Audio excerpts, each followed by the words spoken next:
Barchangizni tiriklik va yangilanish bayrami bo'lgan Navro'z ayyomi bilan chin qalbimdan tabriklagan holda bugun men o'zimni ilk podkastimni boshlashga qaror qildim. Ushbu podkastni boshlashdan maqsad oxirgi vaqtlarda amaliyotda vujudga keladigan huquq borasida, shuningdek boshqa mavzularda mutaxassislar ishtirokida fikr almashish hamda o'zini yechimini topish maqsadida ushbu podkastni boshladik. Bugungi ilk ko'rsatuvimizning mehmonlari albatta Ezgulik jamiyatining faollari Xayrulla Qilichev hamda Zarif Mirzaahmedovlar bo'ladi. Avvalambor taklifga rozi bo'lib kelganlaringiz uchun kattakon rahmat. Demak, bugungi mavzuyimiz albatta ilk mavzuyimizni shunga bag'ishlashga qaror qildim, chunki hozir juda ham og'riqli mavzulardan biri bu qiynoqlar, ya'ni o'sha gumon qilinuvchini ushlash jarayonida bilasizlar buni, ya'ni tergovchida ham, surishtiruvchida ham aynan shaxs ushlanganda 48 soat ushlab turish jarayonida, undan keyingi jarayonlarda bo'layotgan qiynoqlar to'g'risida bo'ladi. Demak, aynan ushbu mavzu haqida gapirishdan oldin Birlashgan Millatlar Tashkiloti tomonidan 1984-yil 10-dekabrda qiynoqlar hamda muomala va jazolashning boshqa shafqatsiz, g'ayriinsoniy yoki qadr-qimmatini kamsitadigan turlarga qarshi konvensiya haqida gapirib o'tmasak bo'lmaydi.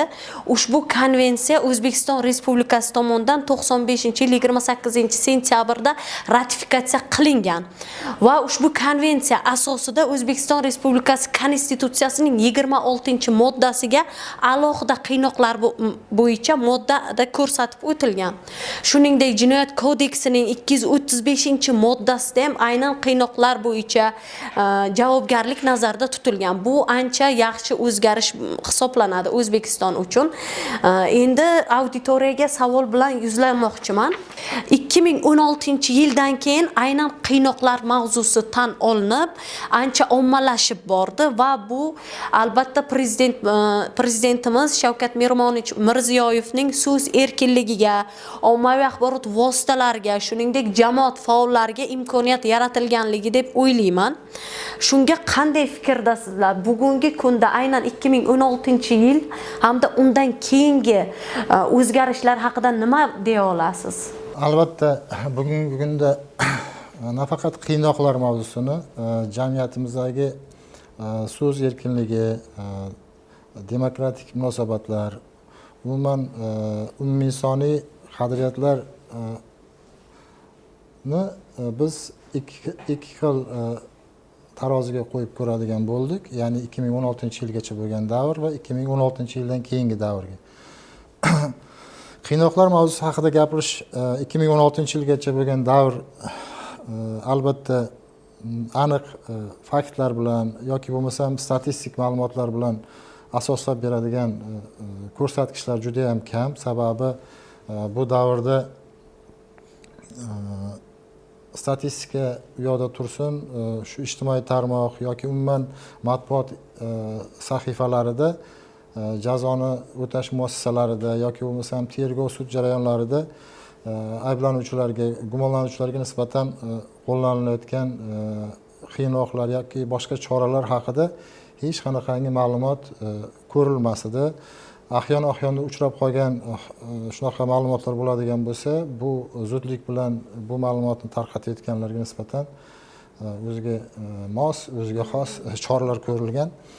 Lekin shunday bo'lsa-da, biz hozir o'zimizni qilayotgan faoliyatimiz jarayonida o'sha 2016-yilgacha bo'lgan davrda ham bizning sud huquq tizimimizda aynan tergov organlari tarafidan ayblanuvchilarga nisbatan qanchalik qiynoqlar qo'llanilganligi va ularning oqibatlari haqida aynan o'sha hodisalarga guvoh bo'lgan insonlar bilan bevosita suhbatlarimiz, ularning ko'rgazmalari orqali juda ko'plab ma'lumotlarga ega bo'lib boramiz. Buni endi hammasini biz ochiqlamaymiz, yoyinlamaymiz. Birinchidan buni zarurat ham yo'q hozirgi kunda, lekin qachonki agarda o'sha murojaat qilayotgan yoki shu o'zining hayoti to'g'risida o'tmishi to'g'risida ma'lumot berayotgan insonning qaysidir ma'noda bu o'tmishi uning hozirgi kuniga foydasi tegadigan bo'lsagina biz uni yoyinlashimiz yoki tegishli tashkilotlarga yetkazishimiz mumkin. Lekin ko'pincha holatda endi bu o'tdi, tarixda qoldi-ku degan masalada yondashuv xalqimizda biz ham endi u yaxshilik qilaman deb yomonlik qilib qo'ymaylik degan mazmunda bu temalarni ko'tarmaymiz. Endi 2016-yildan keyingi hayotni hammamiz ko'rib turibmiz. Bunda albatta yangi hukumat tarafidan jamiyatdagi birmuncha o'sha so'z erkinligi, matbuot erkinligi, o'sha statistikalarni, yopiq statistikalarni ochiqlanishiga, bo'layotgan real holat to'g'risida qanchalik yopishga harakat qilinmasin o'sha ishlatar tizimlar tarafidan, baribir ma'lumotlar qayerdandir sizib chiqib matbuotga chiqib ketayotganligidan yoki qaysidir boshqa tashkilotlarga bizga o'xshagan o'sha jamoatchilik vakillariga yetib kelayotganidan hamma xabardor bo'lyapti. Shu nuqtai nazardan men ayta olamanki, juda ko'p holatlarda hozir 2016-yilgacha qiynoqlar bo'lmagan yoki bugungi kunga kelib turib ko'payib qoldi degan tushuncha bo'lishi kerak emas. 2016-yilgacha bo'lgan qiynoqlar hozirgiga nisbatan juda ko'p bo'lgan, dahshatli bo'lgan, usullari shafqatsiz bo'lgan. Hozir 2016-yildan keyingi holat juda yildan yilga nima deydi yumshab boryapti. Buni tan olish kerak. Faqat o'sha matbuot ochiqligi, imkon qadar o'sha ma'lumotlarni matbuot orqali insonlarga yetib kelayotganligi sababli go'yoki qiynoqlar ko'payganga o'xshaydi. Shu ma'noda yana aytishimiz kerakki, o'sha ichki ishlar organlari yoki prokuratura umuman kuchlar tizimini vakillari tarafidan ham o'zlarida qandaydir tiyib turish immuniteti ham shakllana boshladi. Endi bu qo'rquv deb ayta olmaymiz-ku, lekin har qalay o'sha kasb etikasiga rioya qilish, imkon qadar o'sha insoniylik pozitsiyasini tutish bo'yicha harakatlarini ko'ryapmiz. Endi shu o'rinda qo'shimcha qilib o'tmoqchiman. Fikringiz uchun rahmat. Avvalambor bir narsani aynan jamoatchilik haqida juda ham to'g'ri gapirdingiz. Hozir jamoatchilik bizda qanchalik rol o'ynayapti? Amaliyotdan kelib chiqadigan bo'lsa, aynan o'zimni amaliyotimdan kelib aytaman sizga. Bitta holatda haqiqatdan ham aynan jazoni ijro etish muassasasida qiynoq holat bo'lgan. Buni biz yillar davomida yozdik. O'sha quyi bo'g'inda qolib ketdi. Yozganimiz quyi bo'g'inda qolib ketdi. Bu holat o'zini ijobiy natijasini bergani yo'q.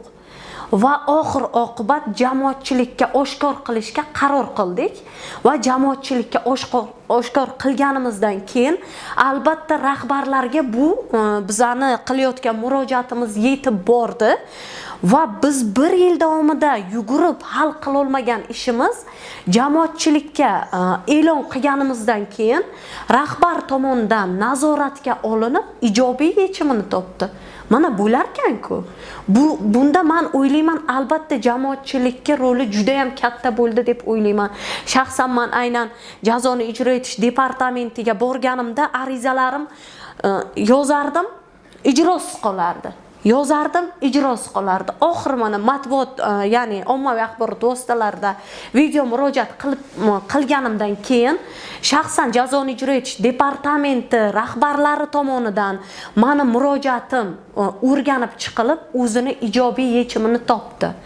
Endi yaqinda agar yana savol bilan yuzlanmoqchiman. Kuni kecha Senat yangi tahrirdagi O'zbekiston Respublikasida aks etgan aybsizlik prezumsiyasiga doir 4 qoidani qonunchilikka implementatsiya qilishga doir qonun loyihasini ma'qulladi. Bundan xabarlaringiz bor. Unda xususan agar shaxsning o'z aybini tan olganligi unga qarshi yagona dalil bo'lsa, u aybdor deb topilishi yoki jazoga tortilishi mumkin emasligi nazarda tutilgan. Dastlabki tergov bosqichida aynan gumonlanuvchi aybini tan olishga majbur etish uchun unga nisbatan ruhiy va jismoniy qiynoqlar qo'llanilishi ham hech kimga sir emas. Aytingchi, yuqorida tilga olingan qonun loyihasini qabul qilinishi qiynoqlarga qarshi kurash nuqtai nazaridan qanchalik samara berishi mumkin? Zarif aka, endi biz siz bilamiz, jamoatchi faolsiz. Aynan postlaringizda ham o'qiganimizda og'riqli nuqtalarni yoritib borasiz. Siz ushbu munosabatga, ya'ni o'sha tergov jarayonida, ya'ni tergovgacha bo'lgan ushlab turish jarayonlarida qiynoqlar holati bo'yicha masalan duch kelganmisiz? Amaliyotingiz davomida shunaqa murojaatlar bo'lganmi? Agar ushbu yuqoridagi Senat tomonidan ma'qullansa, Konstitutsiyaga kiritilayotgan o'zgarish bu qanchalik o'zini samarasini beradi deb o'ylaysiz? Avvalambor hozirgi kiritilgan Senat tomonidan ma'qullangan bu qonunchilikka o'zgartirish kiritilish bu jinoyat protsessual qonunchiligida keskin o'zgarish kiritadi. Nimagaki hozirgi shu paytgacha aybsizlik prezumpsiyasi jinoyat protsessual qonunchiligida belgilangan, lekin birorta bir tergovchi yo bo'lmasa prokuratura organ xodimi bunga umuman e'tibor bermas edi. Vaholanki 23-modda shu Jinoyat protsessual kodeks qonun qabul qilinganda bu shu yerda 23-moddasi bo'lgan. Uni asl mohiyati nimadanligini ham tushunib, ko'pchilik holatda tushunmaydi. Vaholanki u yerda yozilganki, o'ziga nima deydi, o'zini aybsizligini isbotlash mumkin emas, unga ayblanuvchi va sudlanuvchiga u anaqani majburiyat yuklash mumkin emas o'zi. Vaholanki даже Jinoyat protsessual kodeksda yozilgan nima deydi, iqrorlik ko'rsatmasini bergan taqdirda ham boshqa nima deydi, faktik dalil isbotlar bilan aniqlanmasa, uni isbotlash uchun yetarli asos bo'lib hisoblanmaydi deb o'zi oldindan mavjud edi. Lekin u narsa amalda ishlamaganligi uchun bizda og'riqli shu nuqtamiz shu bo'lganligi uchun hozir mana Senat bunga oydinlik kiritib, yanada mag'zini chaqib tushuntirib berdi deb hisoblayman bu holatda. Chunki именно mana shu bizning aksariyat jinoyat ishlarida faqat o'ziga qarshi ko'rsatma olish bilan jinoyat ish qo'zg'atilib kelgan. Dalillar yo'q, faqat iqrorlik ko'rsatmasi bilan ko'pchilik bu jinoyat javobgarlikka tortilgan. Agar jinoyat ish hujjatlarini yaxshilab sinchiklab bilan qaraydigan bo'lsak, birorta bir boshqa faktik isbotlovchi dalillar o'zi yo'q. Ushbu holatda men bu avvalambor mana prezidentimiz mana kuni kecha 5-mart kuni ham o'tkazgan yig'ilishida mana imенно jamoatchilik nazoratisiz, jamoatchiliksiz bu narsalarga erishib bo'lmasligini aniq tushuntirib o'tdi. Shuning uchun hozir men o'ylaymanki, har bitta sohada davlat bilan fuqaroning o'rtasida jamoatchilik vakili, jamoatchilik nazorati bo'lishi kerak deb hisoblayman. Faqat shu holatdagina korrupsiya deysizmi, mana odamlarga nisbatan qiynoqmi, shu hammasiga yechim topish, barham berish eng obyektiv, eng to'g'ri yo'l deb hisoblayman men. Keyin tergov jarayonida bitta narsa bo'lib kelgan. Hozir ham bu davom etyapti. Misol uchun 168-Jinoyat kodeksining 168-moddasi bilan ayblov e'lon qilindi, tergovchi ish ketyapti. Shu jarayonda harakat qiladiki, tergovchi unga 211-moddani ham qo'yishga, 228 ham tiqishtirishga harakat qiladi. 225 va hokazo harakat qiladiki, o'zimizni haligi ko'cha tili bilan aytganda buket statiya qilishga harakat qiladi. Shu ertaga sudda bu narsa o'zini delasi bir qop haligi ayblov bilan chiqishini xohlaydi. Ayblanayotgan odam hozir aybsizlik prezumpsiyasi deymiz, boshqa deymiz, u bitta o'zi biladi 168-moddaga daxldor qanaqadir jinoyat qilgan, shuni tan olib biladi u. Shuni his qilib turibdi, qayerdadir bir moddiy zarari bor, uni to'lasa chiqib ketadi. Lekin tergov jarayonida boshqa moddalarni qo'yiladi. Bu hattoki o'sha himoyachi boshqa tarafidan buni moddalarini o'rganish, tahlil qilishga harakat qilgan taqdiringizda ham xuddiki asosiy modda 168-modda, qolgan yordamchi moddalar katta ahamiyatga ega emas. Bo'ldi, qolaversin bu narsa, sudda chiqarib tashlanadi. Kerak bo'lsa, agar o'zini oqlab ketsa, ayblanuvchi ham shu bilan oxiri rozi bo'lib turib sudga chiqib ketadi-yu, lekin buni oqibati biz ko'rib kelyapmiz. Bunaqa misol juda men shaxsan o'zim ko'p uchratganman. Bu ko'rona emas, ko'rib turib qonunni buzish. Ayblanuvchiga nisbatan harakat qilib, yana ko'proq aybni yuklashga harakat qilish. Endi balkim bu mayli tushunarli endi tergovchining harakatini, lekin shu kecha kunduzi ham misol uchun Toshkent shahar davlat organiga nisbatan jinoyat ishi ketyapti. Toshkent shahar prokuraturasi olib boryapti. Bizning arizamiz bilan qo'zg'atilgan bu jinoyat ishi 205 bilan qo'zg'atilgan, lekin harakat qilinyapti, bu yerga yana boshqa 210 yana nima statiyalarni tiqishga harakat qilishyapti. Ko'rinib turibdi. Juda tergov organi bezovta, sababi hech narsa topolmayapti. Ularning maqsadi ko'proqligini qamrab olish. Biz xohlayotganimiz yo'q. Biz vaholanki aniq faktni berganmiz, aniq detal turibdi. Shunga nisbatan qonuniy chora ko'rib berishni so'raganmiz. Lekin endi prokuratura organi kengroq qamrab olish. Endi uni maqsadi nima? U bizga qorong'u. Endi uzr gapingizni bo'ldim. Mana shu ushbu mashtagi holatda tergov organi, prokuraturani bitta qiladigan ishi bilmadim, ammo jinoyatchida bir marta jinoyat qo'zg'atildimi, uni har xil usullar bilan bo'lsa ham ko'proq uni jinoyatchi yaxshi odam emasligini bildirish uchun iloji boricha 4 ta, 5 ta, 10 tagacha moddani o'zidan o'zi to'qib chiqarishadi-da. Vaholanki uni xatti-harakatida bitta epizod bo'lishi mumkin. Lekin uni iloji bo'lsa ko'proq ko'paytiradi. Ularning nazdida agarda sudda 2-3 ta moddasini olib tashlagan taqdirda ham bitta asosiy modda qolishi kerak. Hozir uzr, men ham ozroq qo'shilmoqchiman fikrlaringizga. Bilasizlar, 2025-yil 1-yanvardan tergov sudyasi lavozimi joriy qilindi. Aynan har bitta tumanda sanksiyalar hamda ma'muriy huquqbuzarlik ishlarini aynan tergov sudyasi hal qiladigan bo'ldi. Bilsanglar, amaliyotda masalan ushlab turish 48 soatgacha. 48 soatda aybini bo'yniga qo'yib sanksiya olsa oldi, bo'lmasa chiqarib yuborish kerak. Hozir endi bu qo'pol eshitilishi mumkin. Bu gapim modaga aylangan 15 sutkalik. Bilsanglar agar, ya'ni masalan 48 soat muddat qarayapti, ko'zi yetmayapti.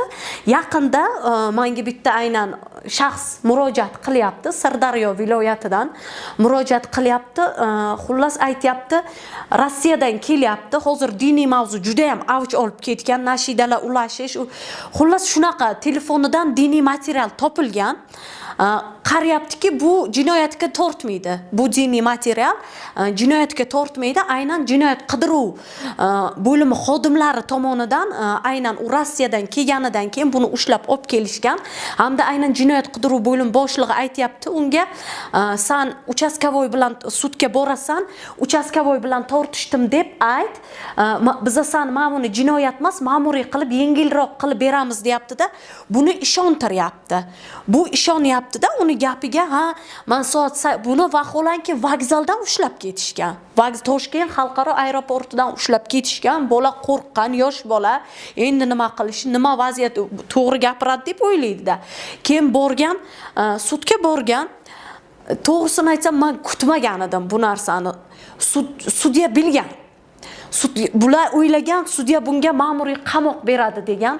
Shundoq borgan, men shunaqa ichki ishlar atrofida yurgan edim, uchastkavoy bilan tortishib qoldim degan. Vaholanki bunga 15 sudga tayyor deb o'ylagan, o'sha materialni tayyorlaganlar.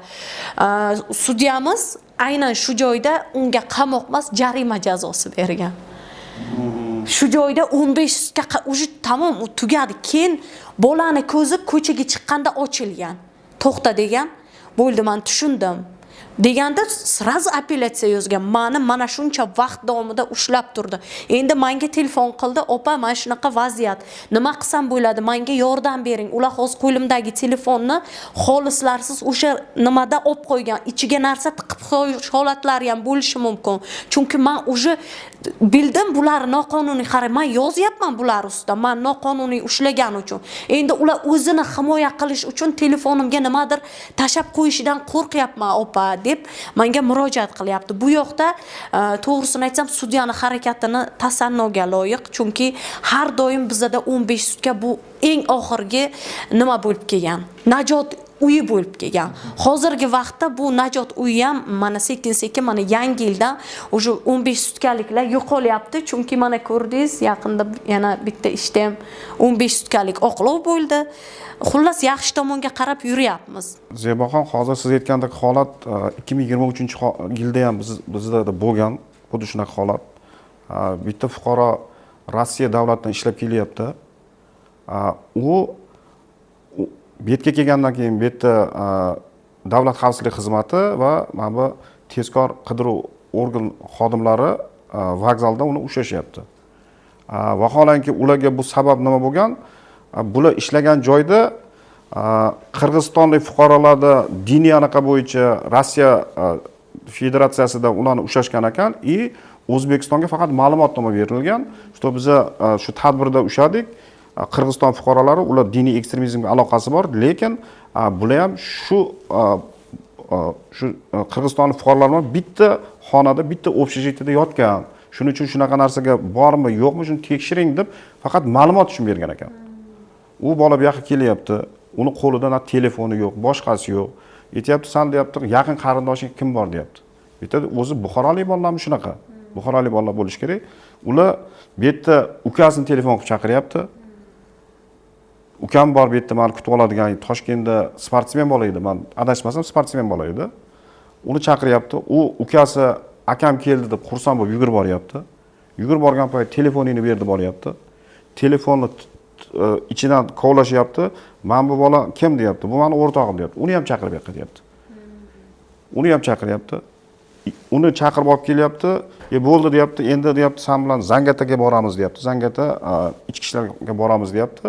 Endi ular kelishyapti, ularga aytgandaqa 15 sutkadan anaqa berishyapti. Vaholanki 1 sutka ushlab turishibdi. 1 sutka hech qanaqa hujjatsiz. Ertasi kuni material qilyapti. 15 sutkadan ularga ma'muriy qamoq jazosi beryapti. Undan xavotirlangan dadalari bizga chiqyapti. Advokat olinyapti, shu holat bo'yicha advokat bo'yicha zaпрос berilyapti. Shu bo'yicha olyapmiz, 15 sutka ma'muriy qamoq jazosi berilgan. U holat bo'yicha biz apellyatsiyaga beryapmiz. Toshkent viloyat apellyatsiya sudi bu narsani ko'ryapti. Sudya Ashramatov Sadil aka degan sudya bor edi. Hozir menimcha yo yuqori chirchiqqa yo o'rta chirchiqqa sudya bo'lib ketdi, sud raisi bo'lib ketdi. U holatni ko'ryapti, bu yerda ma'muriy huquqbuzarlik yo'q deyapti. U chiqarib yuboryapti. Chiqarib yuboryapti, lekin chiqarib yuborish to'g'risida qarorni bekor qilib turib harakat qilyapti.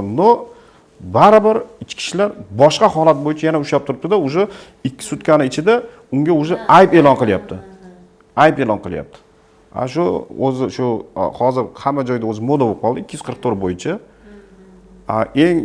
Eng menga achinarlisi, Rossiyadan kelgan umuman hech narsadan aloqada yo'q bolaga shu ukangni qo'yib yuboramiz, iqrorlik ko'rsatma bersang bo'ldi deb iqrorlik ko'rsatmasini bergan. Shu bo'yicha ularga 5 yilmi, adashmasam 8 yilmi suruk berib yubordi. Lekin bu hozir ayrim huquqni muhofaza qiluvchi organ xodimlari bilmadim, bu 244-moddani nima deb tushunyapti, qanaqa talqin qilyapti, o'zi ko'rishi mumkin, boshqa qilishi mumkin. Lekin xuddi shuni ham nima deydi, birinchi marta ma'muriy javobgarlikka tortilish kerak holat bo'yicha, agarda anaqa qilsa, o'ta tartibi bo'yicha qanaqa qilib. Lekin bizda bilmadim, shartda olyapti, shartda kallasini qirib tashlayapti. Bu noto'g'ri holat. Mana kuni yaqinda ham bizda bitta holat bo'ldi. Agar aniq qiladigan bo'lsak, mana yaqinda Toshkent viloyat sudida taftish instansiyasida ko'rib chiqildi. Biz bitta qizni Chirchiq shahridagi bitta qizni himoya qildik. Mana bu ezgulik jamiyati. Oxiri uni ham shu 244 da ayblayapti, 155-moddada ayblayapti. Vaholanki u holatlarning o'zi yo'q. Bunaqa agar aniq qiladigan bo'lsak, bu hozirgi bularning hammasiga to'g'ri yechim shu faqat jamoatchilik nazoratini har bir sohada kuchaytirganlik anaqa beriladi. Bunga yechim bo'ladi. Misol uchun men aytmoqchiman, Jinoyat protsessual kodeksida 21-modda bor. Uni hech kim bekor qilmagan, yo bo'lmasa bugun kecha u 21-moddani o'tga kirgizib qo'yilmagan. 21-moddani mana hozirgi paytda mana Senat hozir 23-modda bo'yicha aybsizlik prezumpsiyasi bo'yicha hozir qayta bu tashkil nima deydi, o'zgartirish kiritib, 4 ta holat bo'yicha kiritdi. Men agarda ushbu holatdan kelib chiqtirmay etardim, Senat 21-moddani ham Jinoyat protsessual kodeksiga shunga ko'proq urg'u berish kerak. Nimagaki 21-moddada yozilgan jamoat himoyachisi yoki jamoat ayblanuvchisi har qanday jinoyat ishida qatnashish huquqi bor deyilgan. Lekin uni tartibi tushuntirilmagan. Vaholanki mana sudlar uchun Oliy sud plenum qarori bor, unga tushuntirish berilgan. Jamoat himoyachisi yoki ayblanuvchisini qanaqa tartibda ishga jalb qilish tartib ko'rsatilgan. Mana jinoyat tergov harakatlarida bu narsa umuman ko'rsatilmagan. Hozir mana men 2-3 ta holatda qatnashdim, Olmaliqda qatnashdim, mana Yangiyo'l shaharda qatnashyapman. Men iltimosnomalarni beryapman, har bittanaqa beryapman. Bular tergov organi hayron. Buni nima qilamiz endi deyapti. Sizni statusingizni qanaqa aniqlaymiz deyapti. Vaholanki jinoyat protsessual qonunchiligida har bitta murojaat bo'yicha tergovchi, prokuror qaror chiqarish kerak. Sud ajrim chiqarish kerak. Lekin bu narsani tartibi bo'lmagandan keyin, boshqa qilmagandan keyin ular faqat bu narsani biz hech yangilikdek ko'ryapti-da. Hatto shunaqa holatda bo'lyapti. Arizachi biz arizamiz bilan ish qo'zg'atilyapti. Biz arizachimiz. Proses boshlanganda bizni qaysi tarafga qo'yishni bilmay qoladi tergovchi. Bu arizachimi, jabrlanuvchimi, jamoat himoyachisimi? Mana shu tartiblarda bizda ozgina noaniqliklar bor albatta. Bularni kiritib qo'yish kerak. Keyin anaqaga o'sha diniy masalalar bo'yicha ayblovlar haqiqatan ham bundan 2000-yillarda juda ko'paygan edi. Diniy ekstremizm, terrorizm bo'yicha yo'q narsani ham bor qilib, vahima qilib, jamiyatda qo'rquv bilan bir xavfni ushlab turish va shu ma'noda kimlardir bundan moddiy manfaatdor bo'lishi yoki kimlardir boshqa siyosiy manfaatlar ko'rishi bu yaqin tarixda ko'rib o'tdik. Endi hozir ham xuddiki shunga o'xshagan bir tizimda ishlab, eski tizimda ishlagan mexanizmlarni ishlatgisi kelyapti, lekin albatta boya aytganimdek jamoatchilik bu narsani tez anglayapti, tushunyapti, juda qiyin bo'lyapti. Hattoki men bundan 15 yillar oldin bitta holat bo'lgan. O'zbekiston temir yo'llari 15 ta bolani davlat hisobidan o'qishga Rossiya Federatsiyasiga o'qishga yuborgan. Ular oliy ta'limda u yerda o'qib kelish kerak bo'lgan. Haqiqatan tanlov bo'lgan. Juda bilimli, har taraflama kuchli, iqtidorli bolalarni tanlab olib o'qishga yuborgan va bir qaysidir Surxondaryo bitta viloyatning bolasi qo'lga tushgan. U yerda o'sha mashqlarga qatnab, namoz o'qib yurgan. Balkim u qandaydir bir guruhlarga qo'shilgan, boshqa bo'lgan bo'lishi mumkin, lekin bu talabalar bilan bitta yotoqxonada yashagan, bular bilan do'st bo'lgan, birga namoz o'qigandir, choy ichgan, mana shunaqa tanish bo'lgan. U bola qo'lga tushganda sen kimni taniysan, u yerda kimni bilasan deganda, bularni birini aytgan, hammasini olib keldida, o'sha bolalarni hammasi eng kami 8 yil surok bilan qamalib ketdi o'sha bolalarda. Men ko'zim bilan ko'rgan bitta holatda, masalan, juda iqtidorli bolalarda davlat puliga o'qiyotgan edi, bir qanaqadir proyekt bo'lganda, endi shu temir yo'l sohasida bir avlod yetishtirish, misol uchun shu proyektdan yo'q bo'ldi-da, misol uchun. Kimlardir xo'ja ko'rsinganmi yoki ko'rona qilinadigan mana shu narsalar balkim davlatning rivojlanishiga ham pand berib qo'yadi-da. Buni tizimda o'sha tergov jarayonida, sud jarayonida sudlanayotgan shaxsning uning shaxsiga nisbatan alohida bir baho berish mexanizmi hali to'laligicha bizda ochilgani yo'q. Mana o'tgan 24-yilda ham bizda jamoat himoyachisi, jamoat nazorati degan narsa qonunlarimizda shu paytgacha ham bor. O'sha haligi mahalliy kengash deputatini tavsiyasi yoki kafolati, mahallaning kafolati, yoshlar agentligini kafolati xatlari bilan unga berilgan jazoni yumshatish yoki qamoq bilan bog'liq bo'lmagan jazo berish mexanizmlari shu paytgacha ham bo'lgan. Biz u narsadan qo'llaganmiz-da, qo'lladik. Aynan shu 244 Prim 3 bilan ayblanib sudda uy qamog'iga olib chiqdik yigitni. O'sha Yoshlar ishlar agentligi va hokazo tashkilotlar, o'sha deputatlar korpusi xati bilan sudya ham bu narsani realni ko'rdi. Haqiqatan ham chunki hech narsa yo'q. Isbot bor. Isbot nima? Telegramda bir qo'shiqni, chunki o'zi san'atkor yigit, san'at qiziqadigan bola, faqat u arab tilidagi bir qo'shiqni ma'qul bo'lgan qarindoshlarini gruppasiga qo'ygan. Oradan 6 oy o'tgandan keyin buni chaqiryapti-da, shu bilan tergov boshlanib, bunga nisbatan jinoyat ishi qo'zg'atilgan. U qarindoshlar gruppasida ham 10 taga yetmaydigan odam bo'lgan o'zi. Kanalda, Telegram gruppasida. Mana shu holatlar himoya darajasida haqiqatan ham mexanizmlar bor, biz ishlata olmagan mexanizmlarimizni harakat qilib ishlatishimiz kerak albatta. Endi qonunlarga kiritilayotgan o'zgarishlar, mana kecha 5-martda prezidentni o'sha korrupsiyaga qarshi kurash milliy kengashida oldida so'zlagan nutqidan keyingi harakatlar, shundan keyin paydo bo'lgan umidlar yana o'sha nodavlat tashkilotlarga, jamoatchilik tashkilotlariga nisbatan qandaydir bir umid bag'ishlayapti. Albatta bizlar ham o'zlarimiz shundan keyin salgina bizlar ham kimlargadir kerak ekanmiz deganday bir hissiyotlar paydo bo'lib, xursand bo'lib, yaxshi uxlab, yaxshi turyapmiz keyingi kunlarda. Xudo xohlasa natijasi yaxshi bo'ladi degan umiddamiz albatta. Oxirgi nutqlarda aynan advokatlarga ham alohida sud huquq sohasida advokatlarning roli to'g'risida ham nutqlardan keyin ancha to'g'risini aytsam advokatlar duh oldi deb o'ylayman. Ya'ni o'ziga qandaydir masalan men shuni o'qib, ko'rib o'zim yana ham ana o'zimda shijoat his qilishni boshladim. Lekin bizda bitta narsa bor, aynan jamoatchi, himoyachi. Juda yaxshi mavzuni ko'tardinglar. Jamoatchi, himoyachi bu jinoyat protsessual qonunchiligida ham ko'rsatilgan, lekin amaliyotda har xil talqin qilinadi. Bitta masalan sud qabul qilsa, jamoatchi himoyachi sifatida ishtirok qilishingizni, o'sha jinoyat protsessual qonunchiligida jamoatchi himoyachi sifatida ishtirok etish mumkin bo'lgan hujjatlar ko'rsatilgan. Kim qachon qaysi hujjatlar taqdim qilsa jamoatchi himoya, siz sudga taqdim qilasiz. To'g'risini aytsam, Namangan va Samarqandda litsenziya, advokatlik litsenziyamdan 4 oyga to'xtatilgan edi, lekin qo'limda ishlarim qolgan edi. Hali tugatilmagan ishlarim bor edi. Aynan shu jarayonda jinoyat protsessual qonunchiligi talabi bilan hujjatlar tayyorlayapman-da, Samarqandga olib boryapman. Mani litsenziyam 4 oyga to'xtatilgan. Mana jamoatchi himoyachi sifatida hujjatim JPK talabi bo'yicha qabul qiling. Men buni jamoatchi himoyachi sifatida himoya qilaman.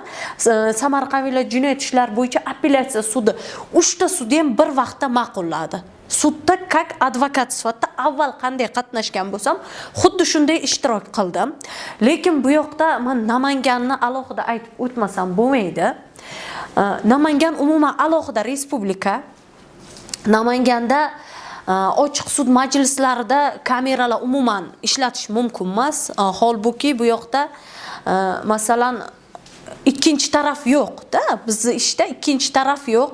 Prokurorning formasi kelganligi uchun itoat qiladi. Keyin men aytayapman, shunaqa hurmatli sudlov hay'ati, unda ham appelyatsiya ruxsat bering, jamoatchi himoyachi bo'lib himoya qiling. Mana hujjatlarim, men buni avval himoya qilib kelganman. Hozir vaziyat shunaqa bo'ldi. Men litsenziyam yo'q, advokat o'zim aytayapman. Ular bilmaydi, lekin o'zim aytayapman shuni. Vaj nima deb asos qildi deb o'ylaysizlar? Endi bu balkim kulgili tuyular. Siz mahalla yig'ilish bayon qiladi jamoatchi himoyachi sifatida. Mahallani yig'ilish bayonini olib boryapman. Siz bu mahallada yashamaysiz. Shu uchun siz jamoatchi himoyachi bo'la olmaysiz deb meni ishda ishtirok etishimni rad qilgan. Namangan viloyat appelyatsiya instansiya sudi jinoyat ishlari bo'yicha. Ana qonunni 2 marta ikkita viloyatda 2 xil talqin qilinishi. Yana bitta narsani aytib o'tmoqchiman, aynan sudlar to'g'risida. Sudlarimizda masalan hammamiz siz ham biz ham insonni huquqlarini himoya qilamiz. Bizning vazifamiz advokat, jamoatchi himoyachi sifatida u bizga murojaat qiladi. Uni huquqlarini qaysidir ma'noda o'zimizni lavozim majburiyatlarimizdan kelib chiqqan holda himoya qilamiz. Qabul jarayonlariga to'xtalib o'tsak. Masalan, ikkita yaqinda bitta holat bo'ldi. Buni aynan ismlarini aytmayman. Ikkita o'rinbosarga qabulga yozilyapman bir kunda. Mayli meni murojaatimni nima bo'lsin, asosli bo'lmasin murojaatim, lekin eshitish qobiliyati, to'g'rimi? Masalan, kiryapmiz qabulga fuqaro bilan, men advokat, u fuqaro. Kiryapmiz, bitta o'rinbosar bu muddati o'tib ketgan, men bilib turibman, qonun bo'yicha meni bu iltimosnomani sudga berishga haqqim yo'q. Qonunda muddati o'tkazib yuborgan fuqaro. Shuning uchun siz qabulga kirasiz. Shu uchun men qabulga kirib, shu o'tkazilgan bilib turibman, qonunda yo'q bu narsa, lekin men shunaqa vaziyat deyapman. O'sha sud, Oliy sud rais o'rinbosari shunaqa taktika qilyaptiki, endi mayli noto'g'riligini u ham biladi. Men ham bilaman, fuqaro bilmaydi buni, yonimdagi fuqaro bilmaydi. U aytayapti, u mumkin emas-da, to'g'risida bu rad qilishi aniq-ku.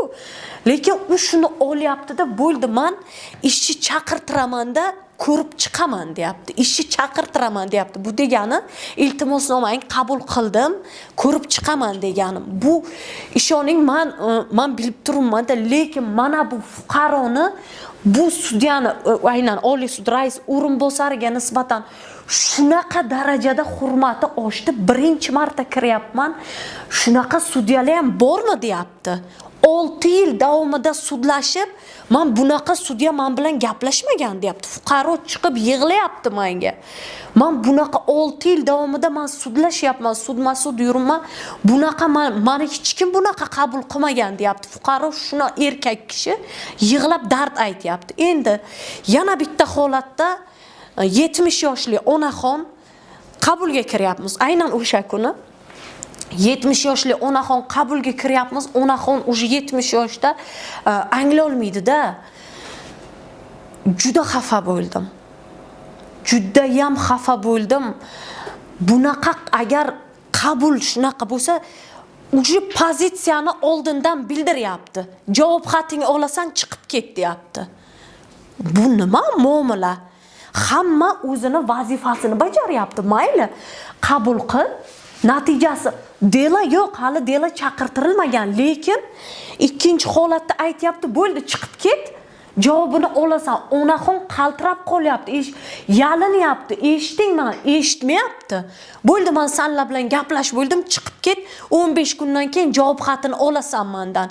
Delani chaqiraman, onaxon, bo'ldi, o'zingiz bo'lsing, men o'rganib chiqaman. Delani chaqiraman, mana advokat yo'q, unaqa emas. Voy, men juda ham bu odamdan bunaqa munosabat kutmagan edim. Siz to'g'risi. Sudyalarni maqtayapsizmi desam yomonlashga o'tib qoldi. Yo'q, qarangda, ikkita holatda, bittasida mamnaqa, ikkinchisida men shunaqa chiqib ketmay, chiqlaring, bo'ldi, chiqlaring deyapti-da. Biz nima bu davlat tashkiloti? Bir kun bormiz, bir kun yo'qmiz. Hamma o'zgaradi, zamon o'zgaryapti hozir, odamlar o'zgar. Bu nima munosabat?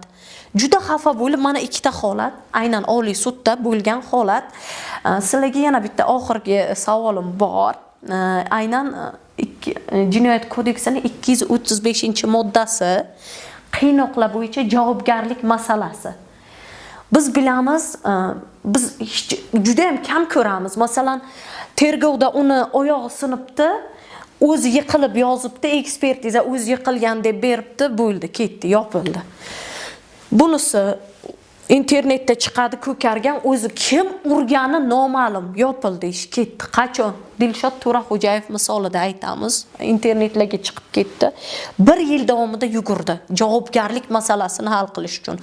Bo'lmasa aniq fakt, urilgani fakt, ko'zi ko'kargani fakt, lekin kim urgani noma'lum. Shu bilan jinoyat ishi to'xtatilyapti. Amaliyotda bo'lgan holat. Shu holat bo'yicha, masalan, aynan javobgarlikka tortish masalasiga qay darajada siz baho bera olasiz? Hozirgi vaqtda aynan qiynoqlar bo'yicha aniqlandi. birorta fakt keltira olasizmi? Masalan, mana shu amaliyotimda mana shunaqa bo'lgan, shunga shunaqa jazo ko'p. Bor bu. Yo'q demaymiz, lekin juda ham kam. Juda ham kam. 2024-yilgacha bu gaplashganimiz 2016-yildan keyin qanchalik oshkoralik, o'sha matbuot oshkoraligi, ijtimoiy tarmoqlarda rivojlanishi bo'lgan bo'lsa ham bironta o'sha qiynoqlar holati sudlar tomonidan qayd etilmagan. Ya'ni haqiqatan ham o'sha qiynoq sodir etilganligi to'g'risida sud protokoli yoki sud hukmi, sud qarorida nima deydi, ko'rilmagan edi.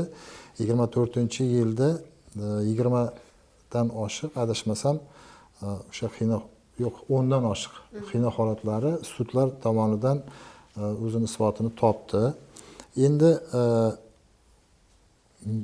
isbotini topgan qiynoq holatlariga ko'riladigan choralar masalasiga keladigan bo'lsak, buni tagiga yetish haqiqatan ham biz uchun ham juda qiziqarli bo'lib turibdi.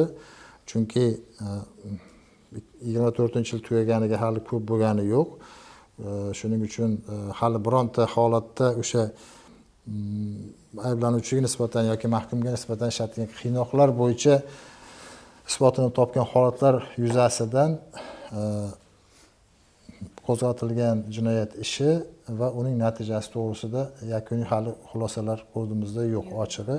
Umid qilamizki, bunaqa holatga biz erishsa jamiyatimizda yana ham bir ko'zi ochilardi odamlarni. Endi yana qiynoqlarga qaytdik-da, men shu yerda bitta narsani aytishim kerak. Qiynoq holat sodir bo'lganligini isbotlashni o'zi qiyin, buni bilasiz. Masalan, siz o'zingizni himoya qilayotgan o'sha nima deydi, fuqaroni yoki mahkum bo'lsin, u hali tergovda ayblanuvchi bo'lsin, u siz bilan bo'ladigan munosabatda, siz bilan gaplashadigan gapidan tashqari uning siz yo'q paytingizda qiladigan boshqa muloqot qiladigan odamlari bor. O'sha xavfsizlik organlari tarafidan u ayblanuvchi bilan ular xohlagan paytida, kechasi bo'lsin, kunduzi bo'lsin, bemalol ular u bilan bemalol muloqot qiladi va uni hattoki advokat bilan qanaqa me'yorda gaplashish kerakligini yoki advokatni nimaga ko'proq harakat qilishini, talab qilishini yoki iltimos qilishini tushuntirib ham qo'yadi. Bu o'ziga yarasha usullar bilan, kerak bo'lsa qo'rquv bilan, kerak bo'lsa aldov, kerak bo'lsa boshqa bir kelishuv yo'llari bilan ham parallel ishlanadi. Endi bu albatta hamma statyalar bo'yicha ayblanuvchilarga taalluqli emas albatta. Undan keyin masalan haligi mazoxizm kasalligiga uchrab qolgan mahkumlar ham borda. Ularni qiynamasa ular maza qilmaydi o'zi. Hatto haligi zonalarda ham shunaqa bolalar bor. Ular ataylab o'sha urush uchun, izolyatsiyaga kirib chiqish uchun qanaqadir bir ishkal hosil sodir qilish kerak. Keyin 3-4 kun izolyatsiyaga kirib, kaltak yeb, o'sha yerda maza qilib chiqish kerak. Va hokazo. Endi bunaqa holatlar ham bor. Uni bizni qachon haligi jamiyatni birdaniga vahimaga solib qo'yadigan narsa, birinchi hali sudlanmagan, keyin u ham haligi bunaqa tergov sud jarayoniga ish tushmagan odamlar, keyin ko'proq iqtisodiy jinoyatchiliklar bilan va hokazo mana shunaqa masalalar bilan ayblanayotganlarga nisbatan qo'llanilgan qiynoq albatta tagida o'zi ko'pini tagida moddiy manfaatdorlik yotadi. Sababi bir vaqtlar o'sha biz toshturma deb ataydigan eski toshturmada ham qiynoqlarning asosiy maqsadi pul ishlash bo'lgan. Chunki u yerda har bitta qiynoq ostida turgan mahbusni bir kunlik turishi oqibatida berilgan hisob raqamlariga millionlab pul kelib turgan, tashlab turilgan qiynamaslik uchun. Shuning uchun hozir ham qiynoqlar asosan ko'pchiligi mana shu achinarli tomoni o'sha iqtisodiy jinoyatchilik bilan bog'liq bo'lgan holatlarda. Endi bu faqat jismoniy qiynoq emas, ruhiy qiynoq. Eng og'iri ruhiy qiynoq o'zi aslida. Keyin mana bu bizlar haligi oldin bo'lardi tegishli statiya bo'yi o'g'irlik, mayda o'g'irlik, bezorichilik, boshqa bolalar ularga qo'llanadigan qiynoqlarni agar ko'taradigan bo'lsangiz hisobiga yeta olmay qolamiz. Ular bu narsaga ko'nikib qolgan borku, haligi endi hammangiz praktikadan hayotda ham ko'ramizki, haligi qamalib chiqib o'g'ri bolalar. Ularga qiynoq, urush, bir joyini sindirib, bir kallasini yo qo'lini yulib tashlamasangiz sopmasda u qiynayapti deb aytmaydi-da o'zini. Qiynalayotganligini his qilmaydi. Shu darajada mexanizm ishlagan, yo'lga qo'yilgan, bu hali ma'lum darajada qayerlarda davom etyapti. Biz tashqarida yurib bilmaymiz, lekin ichkarida imkoniyati hammasi o'zlariga yarasha. Ichki ishlar bidonlariga kirsangiz labirintga o'xshab qurib qo'ygan. Kecha Senatda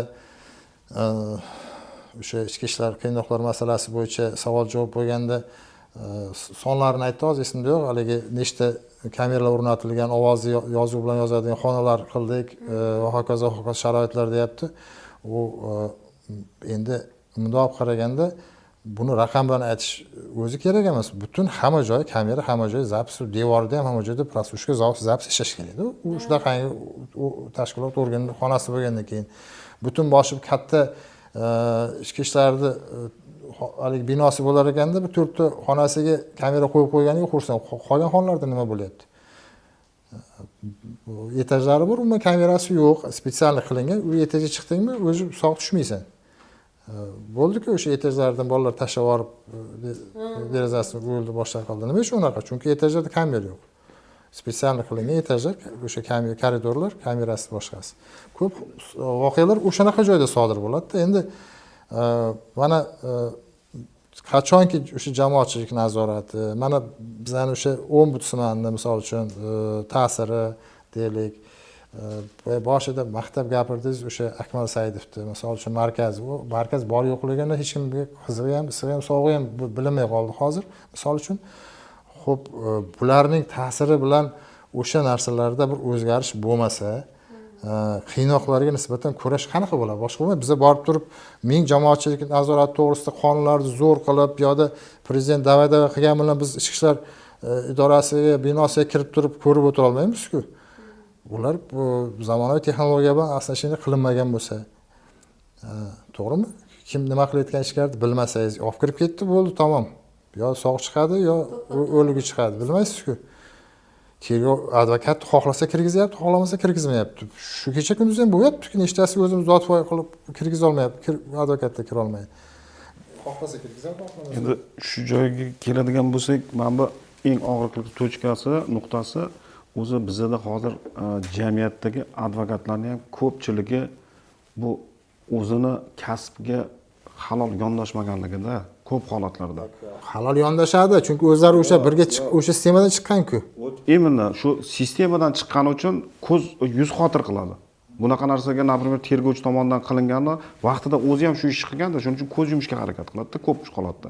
Lekin hozirgi holatda mana oxirgi mana 1-2 yilda ancha ko'zni quvontiryapti. Nimagaki advokatlar o'zi ijtimoiy tarmoqqa chiqishni boshladi. Shu paytgacha ijtimoiy tarmoqda chiqqan advokatni uchratish umuman imkon yo'q edi. Mana oxirgi yilda o'zi 1 yilmi, oxirgi 1 yilda o'zi advokatlar qo'rqmasdan erkin ijtimoiy tarmoqqa chiqyapti. O'zi xalqqa o'zini oshkor qilyapti. Keyingi holatda mana qiynoqlar bilan bog'liq bo'ladigan bo'lsa, например, 2016-yildan keyin Toshturmada deyarli qiynoq umuman chek qo'yildi. Hamma qiynoq hammasi ichki ishlarda IVSda bo'ladi. IVSga kirish tartibi yo'q. Ular xohlagan payt kiradi, xohlagan payt chiqadi. Например, men Toshturmaga keldi, Toshturmaga kirgandan agarda bitta joyda ko'kargan joyi bo'lsa, darhol akt qiladi. shu bo'yicha spets prokuraturaga xabar beradi. Endi bu yerda ham o'ziga qarab, lekin asosan aytganingizdek IVS o'zi maxsusliglarida bo'layapti. Keyin siz Tosh turmani aytyapsiz, respublikada boshqa turmalar ham bor. Viloyatlarda ham bor. Regionalni bor. Misol uchun Sirdaryo Jizzaxdagi Xovosda bor, Samarqand Kattaqo'rg'onda bor, Nukus Qoraqalpoqdagi Nukusda va hokazo misol uchun. Endi men aytmoqchi bo'lganim nisbatan ancha mana bu tergov hibsxonalarida qiynoqlarga chek qo'yilgan. Chunki ko'p tergov hibsxonalarida hamma joy kamera, почти 90% dan ko'p joy kamera qo'yilgan. Shuning uchun buni imkoniyati cheklanganda u yerda holatda. Ya'ni adliyada ishlab ketgan bola bor-ku. Ravshan bunda. Ravshan. Rasul Kusherbayev bilan suhbat qildi, salgina gapirildi, ko'p gapirilmadi. Men o'shanda ham fikr bildirdim. Yaxshi ochilmadi. Rasul u yigitga ko'p gapirishga imkoniyat bermadi deb. U qiynoq qanaqa ekanligini, hozirgi kundagi Tosh turmadagi qiynoq qanaqa ekanligini gapirishga harakat qildi-da. Siz to'g'ri aytyapsiz.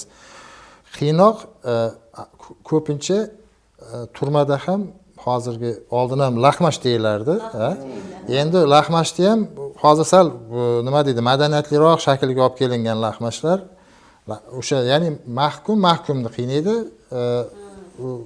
Ichki ishlar xodimi yo boshqa vayskovoylar aralashmaydi. Zonada ham xuddi shunday. Zonada misol uchun ertalabdan kechgacha otryadni topolmaysiz-da. Milisani topolmaysiz, borku izlab topolmaysiz. Ne to'lko sizni qiynash umuman yo'q. Shu proverka payti bir kelib ketadi, bo'ldi, qolgan payti o'zingiz yashayverasiz. Bir-birini qiynaydi. U yerda jismoniy qiynoq, ruhiy qiynoq endi albatta bir-biri bilan qiynoq. Keyin bu yerda yana bir narsani aytib o'tish kerak. Yana bitta qiynoq joyi bor. Bu turmalarda ham bor, zonalarda ham bor. Bizlar endi hozir haligi LGBT, gay va hokazo deymiz-ku. Mana shu uch harflarni bitta siz mana misol uchun bitta kameraga qo'yib qo'yishi yoki bo'lmasam va hokazo xullas kalom mana shu holatga sizni tushirishi bu qiynoq butunlay boshqacha qiynoq misol uchun. Tushunasizmi? Ayniqsa bu yosh yigitlarda juda ko'p sodir bo'ladi. Hali misol uchun boring mana 20, maksimum 22-23 yosh bolalar ko'p mana shunaqa holatga tushadi. Bularni asosan mana shunaqa LGBT, geylar mana shu masalada qiynoq masalalari juda ko'p uchraydi. Endi bu aytilmaydi ko'p joyda. Sababi oldin zonalarda, turmalarda ham kameralar alohida bo'lgan. Zonalarda ham otryadlar alohida bo'lgan. Hozir aralashib ketdi. Aralashib ketgandan keyin it egasini tanimaydigan shunaqa sistema bo'lgandan keyin bu bir tomonlama nima deydi, demokratik inson huquqlarini poymol qilmaslik nuqtai nazaridan sen unaqasan, sen bunaqa emassan degan tegishlik ajratish bo'lmasligi uchun to'g'ri qabul qilamiz. Lekin bu ba'zan qiynoq usuli sifatida ham foydalaniladi. Tushunyapsizmi? Bu ham o'ziga yarasha qiynoq. Endi hozir shu fikringizga qo'shilaman. Men bitta qo'shimcha qilib o'taman. Aynan jazoni ijro etish muassasalari birinchidan hozir tergov hibsxonasi dedingiz, tergov hibsxonasi hamda vaqtincha saqlab turish hibsxonalari bor. Xullas 2023-yil dekabrda respublika bo'ylab juda ham katta tadbir uyushtirildi hamda juda ham ko'pchilik qo'lga olindi. Bilsanglar agar. Aynan shu holatda Toshkent shahar ichki ishlar bosh boshqarmasini vaqtincha saqlab turish hibsxonasida boryapmiz. Tergovchiga telefon qilyapmiz. Kiraver deyapti. Kiraver, advokatmisan? Kir IVSga bor, mendan emas, bor kir. Sen advokatsan, bor kir. IVSga telefon qilasiz. Telefon o'chiq. Shunaqa zo'r ana o'yin qilishdi. Ishoninglar, hech kim kira olmadi. O'zini himoyasi ostidagi shaxsni himoya qilish uchun vaqtincha saqlab turish hibsxonasiga Toshkent hech kim kira olmadi. Endi u paytda qarang, masalan bitta jarohat olsak 3 kunda уже bitib ketadi-da. Endi aynan men himoyam ostidagi shaxs aytyapti, shu darajada qiynoq bo'lgan. Uni hozir masalan bersak sudga, bu mana qiynalgan, biza kira olmadik, mana bergan 20 ga yaqin arizamiz bor. O'sha paytda o'sha meni himoya qilayotgan odamni sal psixikasi o'sha yo'qdan chiqqandan keyin buzilgan, sudda o'zini himoya qila olmayapti-da. Shu darajada psixikasi boshiga qop kiygizib olib urishganda, lekin buni isbot qilish imkoniyati yo'q. Buni faqat o'zi gapirib beradi. Men hech isbot qila olmaymiz. Именно boyaginda shuning uchun ham aytdim, IVS bizada toshtirmaga kirish namnoga osonroq, chin IVSga qaraganda. To'g'ri, buni biz isbot qilib bera olmaymiz. Shuning uchun agarda bo'ladigan bo'lsa, mana o'zi agarda sanksiya berilgandan keyin u sanksiyani ehtiyot chorasi qo'llangandan keyin tagiga yoziladi. Bu qatga joylashtirish to'g'risida yoziladi. O'zi birinchi tergov hibsxonasiga joylashtirilsin deb ajrim chiqarib beradi. To'g'ri. Lekin bizadagi prokuratura yo bo'lmasa ichki ishlarning tergovchilari ayrimlari o'zi aksariyat holatda chaqirib olib turib, bu yerda 10 kun, 20 kunlab ushlab o'tiradi-da. Nimagaki shu o'zini tadbirlarni o'tkazishga, shu qanaqadir bir qilib o'tkazish uchun qiladi. U biladi, IVS отдельно bir anaqa emas, ichki ishlarning ichida uni kirish umuman fiziki ham hech qanaqa imkoni yo'q-da. Hattoki o'sha birinchi sonli tergov hibsxonasiga olib chiqib keldi, chunki IVSda 10 kundan ortiq ushlab turish mumkin emas. 1 oygacha uzoq ushlab turish mumkin, undan keyin u yoqdan o'zini tartibi bor ushlab turishlar. Hech qanday foydasi bo'lgani yo'q. Keyin yillab o'tirgan. Yillab, to'ppa-to'g'ri. Aynan nima bo'yicha hozir lahmachilar bo'yicha bitta fikr aytdingiz. Markata bo'yicha bo'ladi. Nima? Jazoni ijro etish muassasasida mahkumga intizomiy jazo choralari qo'llash tartibi.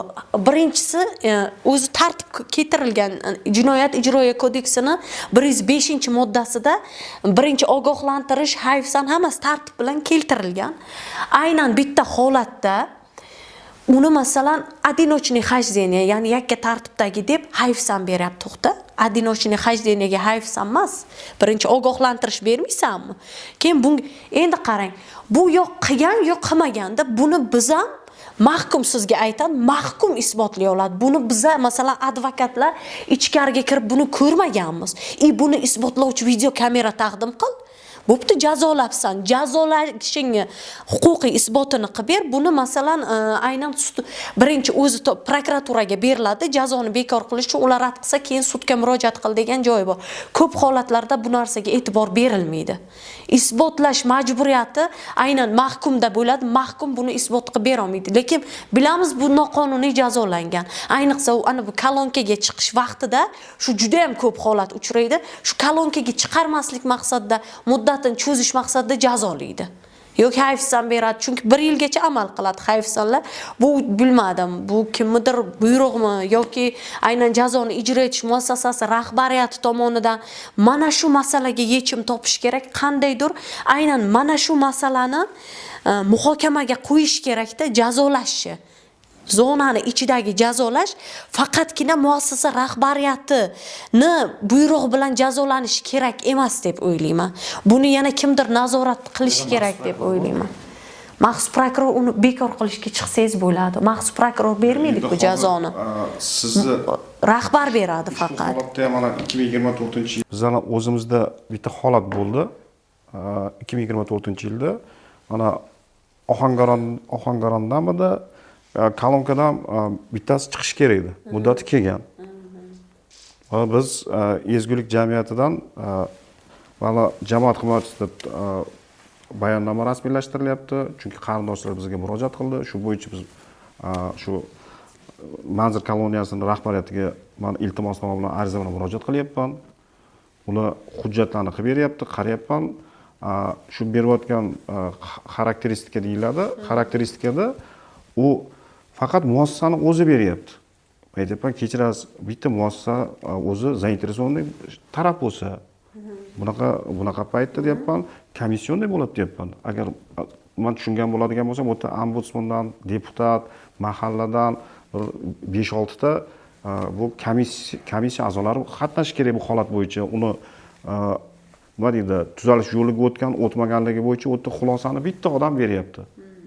Endi mayli deyapman, uni olyapman, qarayapman, hammasida hech qanaqa jazo olmagan, o'zi yaxshi bo'lgan, bu hammasi yaxshi ijobiy kelyapti. Oxirida bu uni aybiga qisman iqrorligi u tuzalish yo'liga o'tmaganligidan dalolat beradi degan xulosa beryapti. Endi mana sudga kelyapmiz. Sud protsessi bo'lyapti. Mana Ohangaronda sud bo'lyapti. Sudga kiryapmiz. Men aytyapman, murojaat qilib bo'lmasa, men iltimosnomani berganman. Meni bo'yicha ishimni ko'ryapti. Sudya shu bo'yicha muassasani xodimini fikrini eshityapti, aytyapti, menga deyapti, men muassasa fikri muhim birinchi o'chirdi deyapti. Men aytyapman, kechirasiz, holat bo'yicha siz mana yaxshilab ko'ring. Qonun bo'yicha bu o'zi noma'qul deb topilishi kerak. Nimagaki berilgan xulosa bir-birini inkor qiluvchi deyapman. Har qanday holatda bir-birini inkor qiluvchi yo qanaqadir qonunda ziddiyatlar to'g'ri kelib qoladigan bo'lsa, u ayblanuvchi, gumonlanuvchi, sudlanuvchini foydasiga hal qilinadi deb yozilgan o'zi. Men aytyapman, mana shunaqa holatda naborot siz buni mahkumni foydasiga hal qilishingiz kerak. Nimagaki уже vaqt kelgan, temurli yosh oilasi bor, u ertaroq oilasiga bag'riga qaytish kerak deyapman. Holatda nima bo'ldi oxirida? Biza keyin u rad javobini berdi, shu bo'yicha biz shikoyat berdik. Xuddi shu holat bo'yicha shu adashmasam sudyaga nisbatan menimcha nima deyiladi, ogohlantirish qanaqadir intizomiy javobgarlikka tortildi. Endi men aytmoqchi bo'lganim, birinchilardan bizada sud sohasida, tergov sohasida mutaxassis kadrlar yetishmasligi bor. Например, mana sudyalar ko'pchilik holatda boya siz aytdingiz, bittasi Oliy sudda o'rinbosari o'rinbosari dedingiz, eshitdi, ikkinchisi eshitmadi deyapsiz. Nimagaki ish hajmi чересчур ko'p. Fiziki u eplab bo'lmaydi. Men, например, bizani oddiy misol Zangiotada yo bo'lmasa Yangiyo'lda ko'radigan bo'lsangiz, bitta sudya bir kunda 48 ta ish ko'radi. Endi men 48 ta ishni qanaqa ko'radi, men o'zim tasavvur qilishni o'zi qiyin. Chunki u qaysi ish ko'rganini o'zi ham bilmaydi. Lekin 48 ta 50 talab ish ko'ryapti. Vaholanki bunaqa ish hajmi ko'p joyga Oliy sud, sudyalar oliy kengashi shu holatda statistikaga ularda ma'lumot bor, boshqa bor. U har bitta ishni ko'radi. Shunga qarab turib iloji bo'lsa kadrlarni yetkazish kerak. Bu birinchi o'chirdi. Shunda sudya o'zi menimcha kelganda taraflarni eshitish kerak-da. Unda eshitishga imkon yo'q. Nimagaki o'zi 48 ta ish ko'rish kerak kuniga. Hozirgi holatda mana bizada kuni kecha ham sud protsessida ishtirok etdik. Mana Chinozga bordim. Chinozda sudya, bu jamoatchi, himoyachi biza kerak bu. Chunki siz anaqangiz kerak deb bizni hujjatimizni qabul qildi, ishga qabul qildi. Yangiyo'l shaharida. Yo'q, bu qonunchilikda nazarda tutilmagan, yo'q deb turib oldi. Ikkalasi bir xil, ikki xil amaliyot. Ikki xil amaliyotda. Qonunda bitta narsa ikki xil qo'llaniladi amaliyotda to'ppa. Xuddi shuning uchun o'zi qonunni nima uchun bu qabul qilinadi? Chunki hamma qonunga qarab turib, qonunga amal qilish kerak-da. Bu bitta shaxs qo'lida qolish kerak emas. Biznikida qog'ozda qolib ketyapti qonunlar, lekin aksariyat qismida bizda keragidan ortiq qarorlar, qonunlar qabul qilingan. Faqat shuni amalda tatbiq qilish qolgan. Endi eng og'riqlisi hozirgi aytayotgandek, mana hukumat rahbariyati ham, senat, ularga ham ming rahmat. Hozir ommaviy chiqishlarning orqasidan ko'proq holatda ham xalqqa talabidan kelib chiqib, eng og'riqli tochka ishlamayotgan holatlar yo shunga nima deydi, og'riqli tochkalarga qanaqadir o'zgartirish kiritish yo bo'lmasa yangi aniqlar topish bo'yicha qonunlar kirgizyapti. Lekin u xuddi shu qonunlarni endi faqatgina shu ko'zbo'yamachilik uchun boshida hozir ure deb turib, ertangi kun 6 oydan keyin uni unutib qo'yib turib tarixga o'tkazib qo'yish kerak emas-da. Buni tizimli уже bu yo'l bilan ketdikmi? Biz yangi O'zbekiston quramiz deyapmiz. Demokratik davlat quramiz deyapmiz. endi уже orqaga yo'l yo'qda, faqat oldinga qarab intilish kerak. To'ppa to'g'ri, o'zgarishlar ancha bor, bo'shliqlar to'ldirilyapti. Lekin hozirgi holatda mana hozir kechagina ichki ishlar vazirini ham bu уже fuqarolarni qabul qilishni oshkor qilishi bu biz uchun yangilikda bu. Bu O'zbekiston tarixida bu yangilik. Mana bosh prokuror murojaat bilan chiqdi. Shu paytgacha bosh prokuror kimligini bilmaydiganlarimiz ham bor. Mana bugun ko'ryapmiz, Qirg'izistonda ana KMBSning boshlig'i deputat bilan tortishyapti. Deputat unga dangal gapiryapti. Siz ham deyapti, prezident ham jinoiy javobgarlikka tortilgansizlar-ku deyapti. Shu bilan oqlanib deyapti, ishni yopib ishlar yuribsizlar. Nima uchun deyapti, men unaqa qilmasligim kerak. Men oqlangan bo'lsam, men nima uchun menga boshqacha sizlar bemolishaverasizlarmi deyapti. Bu men to'g'risi bu juda ham qiziqda. Bizda qani o'sha DXQning boshlig'i emas, oddiy ichki ishlar yoki vaziri yo bosh prokurorimiz xalq bilan muloqot qilishini bizlar bu hozir quvonch bilan alik qilyapmiz-da. Atrofimizdagi davlatlarda u bemalol oddiy holatga aylanib ketdi. Shuning uchun bu narsalar bizga tezlashtirish kerak. Men bittasini so'ramoqchi edim. Men sal anglamayotgan narsam bu tibbiy ko'rik masalasi. Ana o'sha nimaga IVSga kirishida, turmaga kirishida oldingi bor narsa bilan hozirgi yangi o'zgarishda nima farqi bo'ldi? Men shunga uncha anglamay qoldim. Oldin ham IVSga kirishda tekshirib kirgizadi, turmaga kirishda tibbiy ko'rikdan o'tmasdan turib kirgizmaydi. Va hokazo shu tizim oldindan ham bor edi. Hozir qanaqa yangilik, yangi o'zgarish bo'ldi, kirish bo'ldi? Yo'q, yangi o'zgarishlar emas. Bizda men o'zim shaxsiy hayotimdan kelib chiqadigan bo'lsak, u yerda kirganda osmotr ko'zdan kechirish paytida har qanday holat aniqlangan paytida shu bo'yicha dalolatnoma tuzilib, shu bo'yicha joyida уже spes prokuraturaga u yoqqa spes сообщение beriladi. Shunda Shimonda sразу akt qilinadi. Shimonda endi именно mana shu narsa mana ichki ishlar tizimida mana bu prokuraturani tergov jarayonlarida ularni ko'p holatlarda oyog'iga bolta uryapti-da. Mana shu именно mana shu holat. Shuning uchun ham mana o'zi IVSga saqlanish kerak bo'lgan ana sudlanuvchi, ayblanuvchilar ko'proq ichki ishlarda IVSlarda saqlanyapti. Yoki xattaligini bilib bo'lmayapti. Tibbiy ko'rik qo'shimcha kiritildi. Qayerga qo'yib kiritildi? Men shuni anglamay qoldim. Lekin masalan kiritildi, nimadir kiritildi. Shunday bir holat bo'lgan, agar baribir men aytmoqchi bo'lganim, tibbiy ko'rikdan o'tkazib kirgizdi, sog'lom edi. Ichkarida nima bo'lsa bo'ldi. Xo'p, nima o'zgaradiki? Sog'lom kirdi, tekshirib kirgizdi, urdi, dabdalasini chiqardi. Ichkari kirgandan keyin bir haftadan keyin ko'kargan joyi tuzilgandan keyin chiqarib yubordi. Chiqdi. Nima o'zgaradi? Bir holat bo'ldi-da. Biza tengqur yigitni olib kirishdi. Kechqurun olib chiqib ketdi-da, xullas sudrab olib kirib, ko'kaga tashlab ketdi. Bir sutka joyida qimirlamay yotdi. Gapirmadi. Keyin turdi bir sutkadan keyin rosa gapirdi. O'zi straga chiqqan, xullas. Ertalab IVSdan chiqib, haligi borkaga olib chiqib ketadi-ku. Men chiqaman deb chiqib ketdi borkaga. Chiqdi. Shu bilan yo'qoldi. Yo'q bo'ldi-da, bir sutkadan keyin qaytib keldi yana. Qaytib yana kirib keldi. Veshlarni yig'ishtirdi, bo'ldi, men ketaman dedi. U esimda yo'q, og'ir statiya bilan olib kirilgan edi juda. U o'sha borkaga chiqqan paytda qochibdi-da. Qochib, pul hech narsa bo'lmagan, qochib, yashirinib, bir domlar tagida yashirinib, kech bo'lishini, ertalab saharda borkaga chiqqan.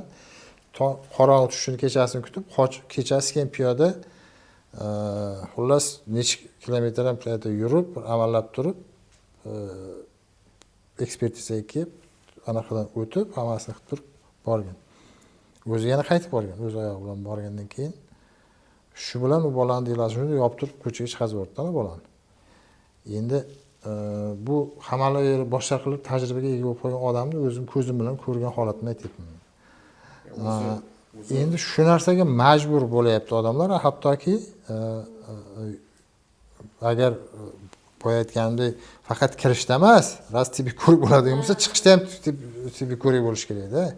Yo'q, o'zi holat bo'yicha aksariyat holatda, например, ichkari kirganda o'zini himoyasida bo'lgan shaxsi advokat qiynoqqa solinganini ko'rgandan keyin mana shu holat bo'yicha ekspertiza tayyorlash, u bo'yicha o'zi praktikada nima deydi, qonunda bo'lgan bilan praktikada yo'qda ko'p holatda. Yo'q. Qonunda bor, Qonunda bor, praktikada yo'qda. Uning uchun nima deydi, bizda eng og'riqli nuqtasi ham shundaki, qaysi kim o'zini huquqini himoya qilsa, faqat shungagina qonun ishlaydi. Qolgan holatlarda umuman ishlamaydi.